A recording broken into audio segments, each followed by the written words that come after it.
Rodrigo Roa Duterte.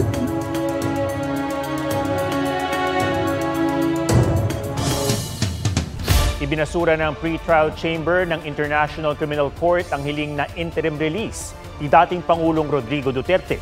Sa 23 pahinang desisyon, sinabi ng korte na hindi sila nakumbinsing mapagbigyan ng petisyon at sa halip, kailangan manatili sa detention ni Duterte.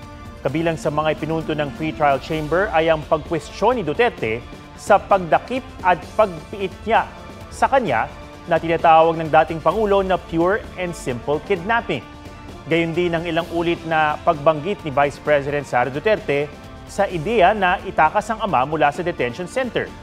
Binigyang pansin din ng mga hukom ang pahayag ng bise na sinabi ng dating Pangulo sa kanya na iuwi na siya sa Davao City kung pagbibigyan ng hiling na interim release. Taliwas daw ito sa sinasabi ng defense team ni Duterte na mananatili ito sa estado kung saan siya ililipat. Para rin sa chamber, speculative at walang basihan ang sinasabi ng defense team na may cognitive impairment si Duterte. May mga doktor raw sa loob ng detention center na pwedeng tumingin at gumamot sa dating Pangulo.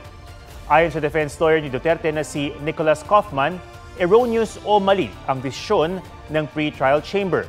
Naghain na sila ng apela noon pang 1 linggo.